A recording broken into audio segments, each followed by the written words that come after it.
Cough suppressants versus cough expectorants. And this is something I believe you should know because it's very, very easy now. When I went to most community pharmacies, in fact, they usually have cough expectorants there, right? For some reason, cough suppressants are very hard to find. I don't know why, right? It's not because, and there's a reason why. It's actually logical.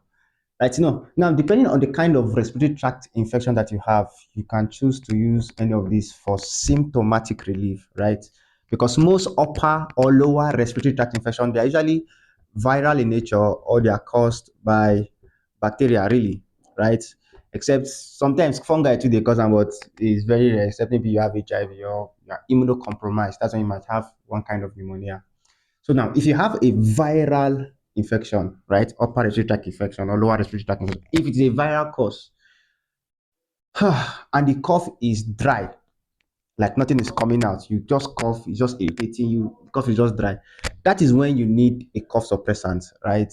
A cough suppressant, so that in case you're going, because thank God say cough syrup is OTC. You go, you have a dry cough, don't collect expectorant. What are you expectorating? There's nothing, right? So for viral infection, cough suppressants can be very good because they are usually dry cough. Do you get it? Taking antibiotics in viral infection is practically useless. So expectorant, cough suppressant can be very, very effective, and they usually contain dex, right? Dextromethorphan. This is one of the most popular ingredients that is found in cough suppressant medications.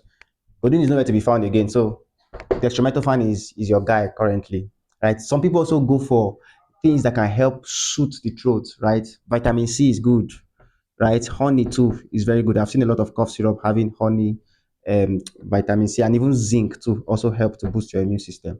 Do you get it? So now in expectorants, usually it is when you have bacterial infection and there is this production of mucus whenever you cough, right? So you need cough expectorant for symptomatic relief. Of course, you need an antibiotics. Of course, there are antibiotics you take for bacterial infection, right? They are tilted towards because most respiratory tract infection they are usually caused by gram-positive bacteria, right? Like strep. Strep is the usual cause. So you need medications that are strong against gram-positive, or better still, go for MCS. Go and do sputum MCS or whatever to get it. You understand? But if you meet somebody who have sense, they know the exact antibiotics to give you to cure that thing, right? So if you have a bacterial infection, right, you don't want to suppress the cough. That's the most important thing I want to say, because you are causing more harm than good.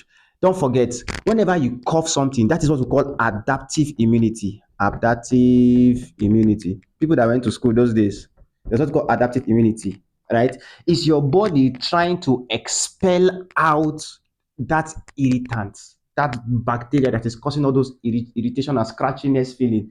It's another adaptive immunity. You know, we have innate inheritance. Yeah, I say inheritance, innate immunity. Does that make sense? So cough expectorants are used to thin the mucus so that you can cough them out, produce more mucus so that you are going to so that you're able to have symptomatic relief, if that makes sense. Do you get it? So cough expectorant is popularly used for productive cough. Productive, when you cough, things come out of your mouth. That is actually very good. So an expectorant will help you to cough better. The cough is not going to go if you take an expectorant. Do you get it? If you want to stop the cough, this is what you need, but only when it's a viral infection, if that makes sense. Do you get it? But sometimes it's very hard to sleep. So when you start taking an antibiotics for the cough, right? You can take cough suppressant just for in the night so that you can be able to sleep, because the bacteria is already being treated already with antibiotics, if that makes sense. But normally, just taking cough syrup, it may not work in bacterial infection. So it's very important that you know that. So I think these are the only things I explained everything in my class. Yeah? I did a video on upper respiratory tract infection, lower respiratory tract infection. I don't know how many minutes, maybe like 40 minutes or 1 hour. I don't know, one of the two. So yeah, so I think I explained this thing. So it's very important that you understand this one. So cough expectorant examples. We have different examples in the market. I'm not doing advert for anybody, but some of them contain things like antihistamines, right? Diphenhydramine. Some of them contain ammonium chloride.